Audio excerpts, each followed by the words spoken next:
Hi everybody, I thought I'd share an interesting project that I've been working on recently. One of my clients, they're called McKinley It's one of the largest private model railways in the UK. And my involvement has been, apart from the website, is creating backgrounds for some of the individual stations and regions. Now this model railway is massive. It fills the entire top floor of a very large house. What I'm going to share with you now is the background for Sheffield, or a version of Sheffield as it was back in the 1970s, because that's the theme of the entire railway, sort of 60s, 70s. So we've got a series of panoramas which have been shot for us. Excuse me. So we've got this one here. Now you can actually see this. This is stitched from drone footage, because you want the viewpoint. So when you're looking at the railway, you need to be looking down on everything so that the backgrounds match the fact that you're looking down on the trains and everything that's in the foreground. So there are 21 shots, so 3 rows of 7, which create each panorama. And the drone pilot's done a really good job for us. If I zoom in, you can see the actual quality is exceptionally good. Just zoom out. So we have one section here, which is suburb into country.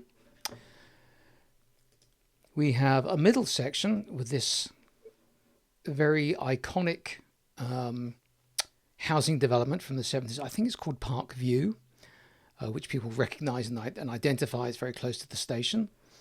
And then lastly, we have this section here, which is like the industrial area.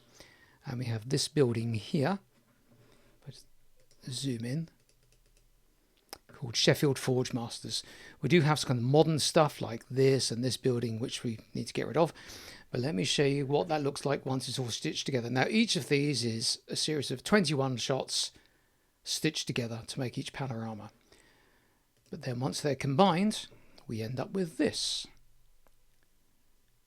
which runs all the way through to create one massive seamless background. It's actually 8 meters long, and 600 millimeters high.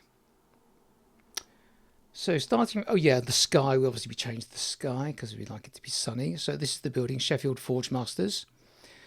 This building had to be changed. This particular one, which is covering up a sort of 90s, early noughties block. So I've just used one, got it at the right angle. We dropped in a little warehouse here to go over the top of a modern warehouse. Now we come to the actual housing development. We've knocked all the colours back because obviously they didn't do bright colours back in those days. All very, very dull. And then this blends through into this housing suburban region, which then extends through into countryside. And we've had to extend this as well. Now I'll just go into some of the detailed areas. So that's been dropped over the top of another building to hide it. This building here, central, is from a completely different area, and we just kind of dropped it in because it's more or less at the right angle, and it looks old and miserable and very, very 60s and 70s. So the colours here have all been knocked back, and we've disguised all kinds of things with foliage. Oh yeah, the other thing we did was reduce the number of cars on the road, because not everybody had cars back in the sort of 60s and 70s, so we've removed all the cars, or a lot of the cars anyway.